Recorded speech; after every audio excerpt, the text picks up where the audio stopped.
जिसने अपने माता पिता को प्रसन्न कर लिया, ये तीनों ही पूज्य माने गए। मातृ देवो भव, पितृ देवो भव, आचार्य देवो भव। ये तीनों के आशीर्वाद जिसको मिल गए, और मैं तो इसके आगे की बात बोलने जा रहा हूं।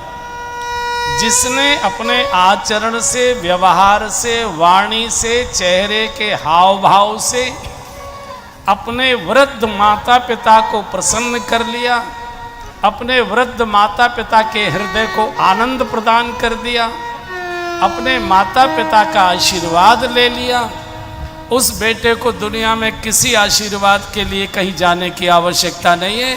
आशीर्वाद की फैक्ट्री उसके घर में ही रहती।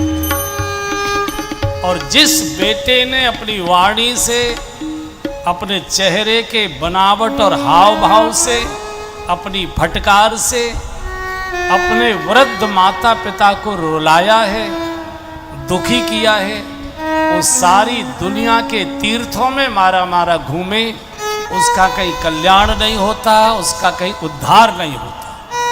सारे तीर्थ तो माता पिता के चरणों में निवास करते।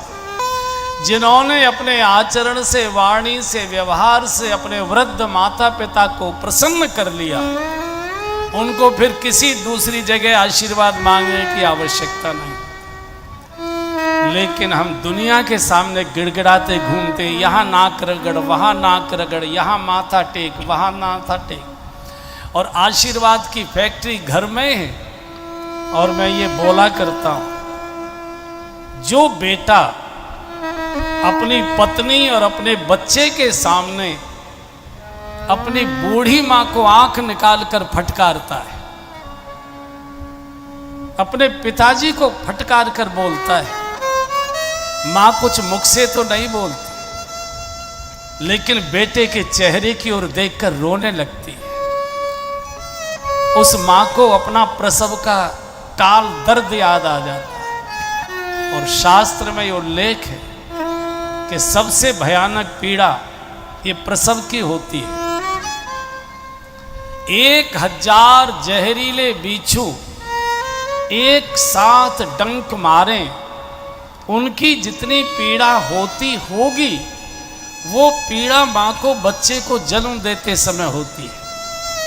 लेकिन माताएं उस दर्द को, उस पीड़ा को बहुत आनंद से सहन कर लेती हैं, क्योंकि भरोसा है कि थोड़ी देर में गोद भर जाएगी, गोद में बालक आ जाएगा। और वही बालक जब बड़े होकर अपनी पत्नी और अपने छोटे बच्चे के सामने आंख निकालकर माँ को, बूढ़ी माँ को फटकारता है, चुप रहा करो, बीच में टोका करो, तुम क्या खड़ी सुन रही हो, अपना काम करो, यहाँ मत आया करो। उस समय माँ एक शब्द नहीं बोलती, लेकिन बेटे के तमतमाते चेहरे को देखती है और कमरे में जाकर इतना रोती है, इतना रोती है, वो बचपन की घटना याद आ जाती है। कैसे कैसे रात भर इसे मैं गोद में लिए बैठी रहती थी, कैसे कैसे वैद्य और डॉक्टरों के यहाँ मैं ठोकरें खाती रहती थी, कैसे कैसे मैंने रात भर जाग जाग कर इसको पाला है, कितने कितने मैंने पीड़ाएं सही हैं इसके लिए, कितने कितने लोगों के उल्हाने सहे मैंने इसके। मुझे नहीं मालूम था कि वृद्धावस्था में यही मुझे पीड़ा देगा। जन्म पर भी पीड़ा दी थी, वो मुझे सहने में आनंद हुआ था, लेकिन ये पीड़ा तो असहनीय हो जाती। उस दिन माँ भोजन भी नहीं करती, दिन भर रोती है, दिन भर रोती है। उसका जो छोटा बालक है वो भी कुछ बोलता नहीं है, लेकिन तमतमाते हुए अपने पिता के भी चेहरे को देखता है और अपनी दादी के बूढ़े चेहरे को भी देखता है, एक शब्द नहीं बोलता, एक शब्द नहीं बोलता।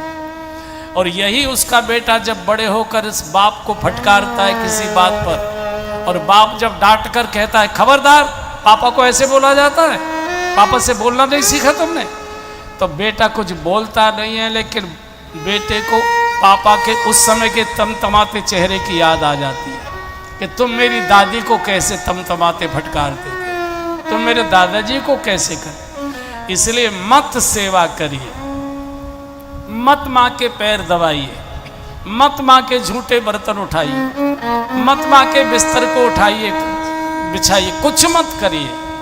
कृपया माँ को अपमानित मत करिए, माँ को फटकार मत लगाइए, माँ को रुलाइए मत, इतना ही कृपा कर दीजिए। सारी दुनिया के जितने प्रकार के शुभ आशीर्वाद होते हैं आपके ऊपर अपने आप चले जाएंगे, बिना मांगे चले जाएंगे, बिना मांगे।